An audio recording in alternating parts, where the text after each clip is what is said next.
معزز سامعین کرام، السلام علیکم۔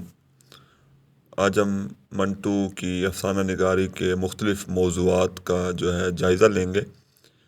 بات کو آگے بڑھانے سے پہلے گزارش ہے کہ ہمارے اس ویڈیو کو لائک کر دیں اور چینل کو سبسکرائب کر دیں۔ دوستو، منٹو نے جب کہانی لکھنے کا آغاز کیا تو وہ دور ترقی پسندوں کے عروج کا دور تھا۔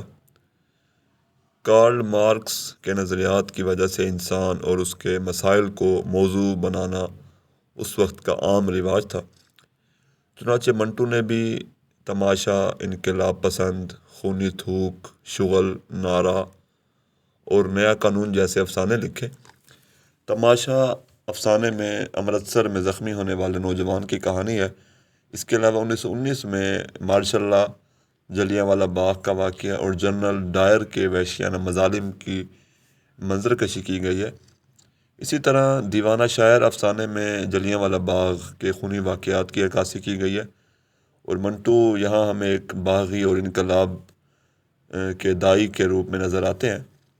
نیا قانون افسانے میں وہ بدلتی ہوئی سیاسی جد و جہد، صورتحال اور حب الوطنی کی عکاسی کرتے ہیں۔ اس کے علاوہ منٹو کے افسانے وہ طاقت کا امتحان، ماہی گیر، چور، یزید، جی آیا صاحب، شرابی، ماتمی جلسہ، سورج کے اور موتری وغیرہ، سوراج کے لیے اور موتری وغیرہ کے جو افسانے ہیں ان میں ہمیں سیاسی بیداری، آزادی کا جذبہ، سیاسی جلسوں پر پولیس کی فائرنگ، جیل، مارشل لاء، بغاوت، انقلاب اور نئے قانون کی گرما گرمی وہ نظر آتی ہے۔ اس کے علاوہ منٹو کے افسانوں کا جو دوسرا اہم موضوع ہے وہ فسادات ہے۔ اس حوالے سے ان کے افسانے کھول دو، سہائے، ٹھنڈا گوشت، مزیل، توبہ ٹیک سنگھ، گورمک سنگھ کی وصیت، دو قومیں، خدا کی قسم، 1919 کی ایک رات، 1919 کی ایک بات، موتری، سانولی لڑکی وغیرہ کے جو افسانے ہیں اس میں انہوں نے 1947 کی تقسیم اور فسادات کو موضوع بنایا ہے، اور ان افسانوں کو ہم انسانی دستاویز بھی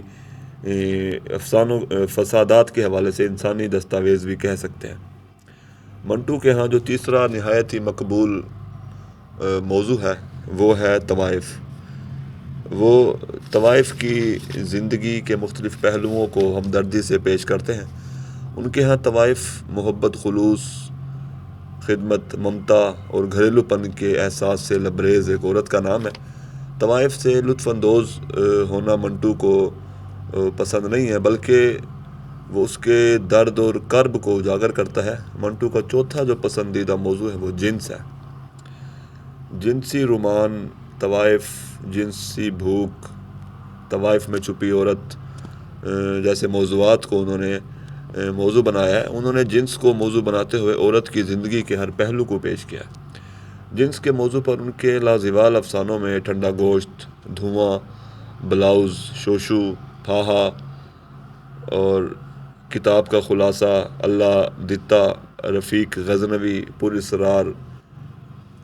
پراسرار بنیا، مزیل، بدتمیز، سرکنڈوں کے پیچھے اور جیسے افسانے وہ مشہور ہیں۔ ان افسانوں میں انہوں نے نفسیاتی اور جنسی الجھنوں کو اور پیچیدگیوں کو اجاگر کرنے کی کوشش کی ہے۔ تو یہ تھے منٹو کے افسانوں کے نمایاں اور اہم موضوعات۔ شکریہ۔